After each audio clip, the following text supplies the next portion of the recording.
저는 금주 낭독을 맡은 김문숙 전도사입니다. 오늘은 11월 15일 월요일입니다. 우리에게 주시는 하나님의 말씀은 잠언 15장 18절입니다. 부은을 쉽게 내는 자는 다툼을 일으켜도 노하기를 더디하는 자는 시비를 그치게 하느니라. 아멘. 노하기를 더디하십시오. 알렉산더 대왕은 그리스도 군대가 세계를 휩쓸고 난 후 자신만만하게 더 이상 정복할 세계가 없다고 했습니다. 그러나 그는 정작 자기 자신은 정복하지 못해 비참하게 삶을 마감했습니다. 어린 시절부터 친한 친구이자 군대 장관인 클레투스가 술에 취해서 자기를 조롱하자 화를 참지 못해 그의 가슴에 창을 던졌습니다. 알렉산더의 분노가 가장 친한 친구를 죽인 것입니다. 그 후 알렉산더는 스스로 조절하지 못한 자신의 분노에 깊은 후회와 죄책감을 느끼고 여러 날 병석에서 친구의 이름을 부르다가 숨을 거두고 말았습니다. 분노는 무서운 파괴를 가져옵니다. 아무리 지혜와 총명이 뛰어난 사람도 분노의 회오리 바람 앞에 휩쓸리면 인생이 파괴되고 맙니다. 분노할 때 우리는 순식간에 무지한 인간이 되어버립니다. 화를 내면 낼수록 자신의 무지를 자극해서 점점 더 바보가 되어갑니다.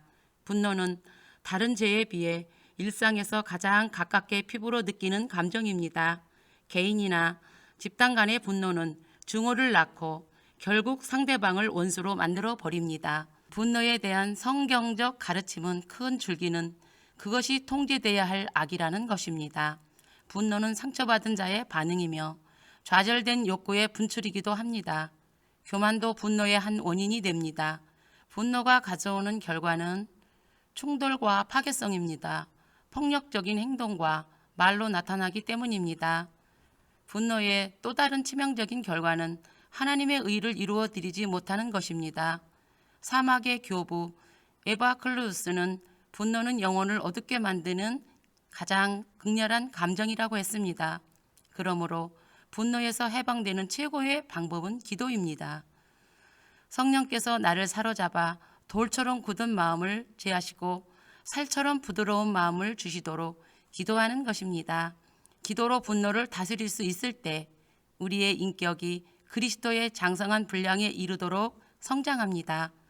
하나님은 우리로 하여금 사랑과의 관계를 통해서 복을 누리게 하십니다. 따라서 그 관계를 깨트리며 하나님께 복을 구한다는 것은 근본을 모르는 것과 같습니다. 분노는 우리의 건강을 해칠 뿐 아니라 가정의 기쁨을 송두리째 빼앗아갑니다.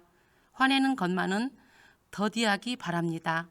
성내지 않을 때, 인내할 때 우리는 진정한 하나님의 자녀의 모습을 보여줄 수 있습니다. 분을 내어도 죄를 짓지 않고 해가 지기 전에 분을 버리고 있습니까? 기도하시겠습니다. 주님, 갈수록 분열과 싸움으로 험악해져가는 사이에서 분노하기보다 화평케 하는 일에 부름받은 평화의 사도로 살아가게 하옵소서. 평화의 왕으로 오신 예수님의 발자취를 힘써 따라가게 하옵소서. 성내지 않고 기도함으로 인내하게 하옵소서.